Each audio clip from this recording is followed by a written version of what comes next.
मेरी झूठी माँ। एक भावुक कहानी। ये कहानी तब शुरू हुई जब मैं बच्चा था। मैं एक गरीब परिवार के बेटे के रूप में पैदा हुआ था। खाने के लिए भी हमें अक्सर भोजन की कमी हो जाती थी। जब भी खाने का समय होता था, माँ अक्सर मुझे अपने हिस्से का खाना दे देती थी। जब वह मेरे कटोरे में अपना चावल निकाल रही होती तो वह कहती थी, यह चावल खा लो बेटा, मुझे भूख नहीं है। वह था माँ का पहला झूठ। जब मैं बड़ा हो रहा था, मैंने ये देखा कि मेरी माँ दृढ़ निश्चयी हैं। हमारे घर के पास एक नदी थी, उसमें कई लोग मछलियाँ पकड़ा करते थे। अपने खाली समय में माँ मछली पकड़ने के लिए चली जाती। उसे उम्मीद थी कि उसे जो मछलियाँ मिलेंगी वह मुझे मेरे विकास के लिए थोड़ा सा पौष्टिक भोजन दे सकती हैं। मछलियाँ पकड़ने के बाद वह मछलियों से एक ताज़ा मछली का सूप बनाती थी, जिससे मेरी भूख बढ़ जाती थी। जब मैं सूप खा रहा होता तो माँ मेरे पास बैठ जाती और बचा हुआ मछली का मांस खाती, जो अभी भी उस मछली की हड्डी पर चिपका होता जिसे मैंने खाया नहीं होता। जब मैं उन्हें अपनी थाली में से मछली खाने को कहता तो वो कहती, उसे ऐसे ही हड्डियों पर चिपका मांस ही पसंद है। वह था माँ का दूसरा झूठ। फिर जब मैं जूनियर हाई स्कूल में था, मेरी पढ़ाई के लिए पैसे देने के लिए माँ ने एक छोटी कंपनी में काम करना शुरू किया। इस काम से उसे हमारी ज़रूरतों को पूरा करने के लिए कुछ पैसे मिलने लगे। फिर सर्दियाँ आई। एक रात मैं अपनी नींद से उठा और माँ को देखा, जो अभी भी जाग रही थी।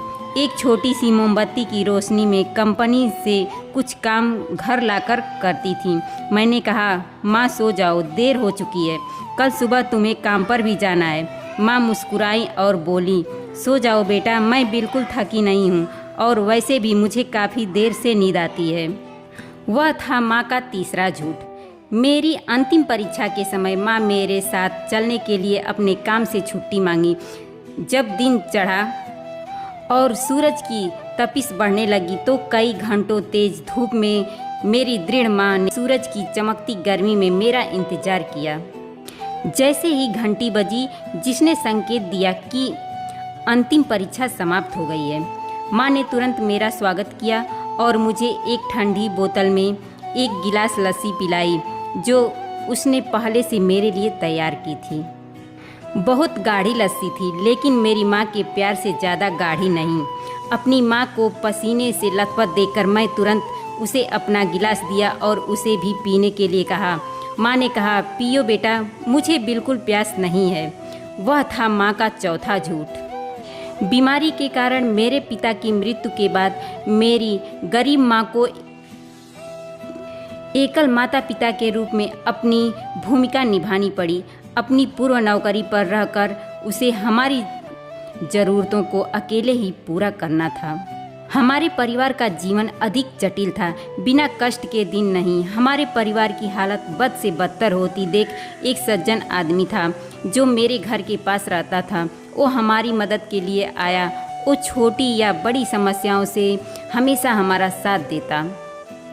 हमारे बगल में रहने वाले हमारे अन्य पड़ोसियों ने देखा कि हमारे परिवार का जीवन कितना दुर्भाग्यपूर्ण था। वे अक्सर मेरी माँ को फिर से शादी करने की सलाह देते थे, लेकिन माँ जो जिद्दी थी, उसने उनकी सलाह पर ध्यान नहीं दिया। उसने कहा, मुझे प्यार की ज़रूरत नहीं है। वह था माँ का पांचवा झूठ। जब मैंने अपनी पढ़ाई पूरी की और फिर नौकरी पा ली तो मेरी बूढ़ी माँ के सेवानिवृत्त होने का समय आ गया था, लेकिन वह ऐसा नहीं चाहती थी। वह हर सुबह ईमानदारी से बाजार जाती ताकि सब्जी बेचकर अपनी ज़रूरतों को पूरा कर सकें। मैं जो दूसरे शहर में काम करता था, अक्सर उनकी ज़रूरतों को पूरा करने में उसकी मदद करने के लिए उसे कुछ पैसे भेजता था, लेकिन वह पैसे न लेने की जिद करती। वो मुझे पैसे भी वापस भेज दिया करती। माँ कहती, मेरे पास पर्याप्त पैसे हैं। वह था माँ का छठा झूठ। स्नातक की डिग्री से स्नातक होने के बाद मैंने फिर अपनी पढ़ाई मास्टर डिग्री तक जारी रखी।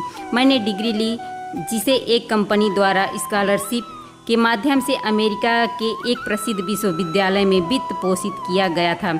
मैंने आखिरकार एक बड़ी कंपनी में काम किया। काफ़ी उच्च वेतन पाया। मैंने अपनी माँ को अमेरिका में अपने जीवन का आनंद लेने के लिए ले जाने का इरादा जाहिर किया, लेकिन मेरी प्यारी माँ अपने बेटे को परेशान नहीं करना चाहती थी।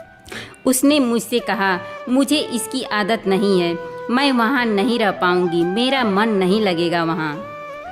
वह था माँ का 7वां झूठ। वृद्धावस्था में प्रवेश करने के बाद माँ को पेट का कैंसर हो गया और उन्हें अस्पताल में भर्ती कराना पड़ा। मैं जो मीलों दूर और समुद्र के उस पार रहता था, सीधे अपनी प्यारी माँ से मिलने घर आया।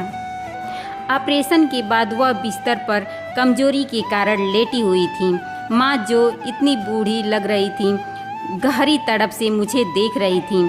उसने अपने चेहरे पर मुस्कान बिखरने की कोशिश की, लेकिन बीमारी के कारण वो ऐसा कर नहीं पा रही थी। देखते ही स्पष्ट हो गया कि बीमारी ने मेरी माँ के शरीर को कैसे तोड़ दिया, इसलिए वह इतनी कमज़ोर और पतली लग रही थी। मैंने अपने चेहरे पर बहते आंसुओं के साथ अपनी माँ को देखा। माँ को उस हालत में देखकर मेरा दिल आहत हुआ, इतना कि मैं बता भी नहीं सकता। लेकिन माँ ने अपनी पूरी ताकत से कहा, रो मत मेरे बच्चे, मुझे दर्द नहीं हो रहा है। वह था माँ का 8वां झूठ।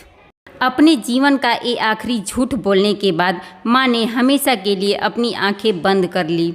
मेरी माँ और उसके सभी झूठ हमेशा के लिए मेरे दिल में रहेंगे। दोस्तों, ये कहानी कैसी लगी कमेंट में एक बार ज़रूर बताइएगा और एक बार प्यार से माँ ज़रूर लिख दीजिएगा। फिर मिलते हैं किसी नई कहानी में, तब तक के लिए नमस्कार।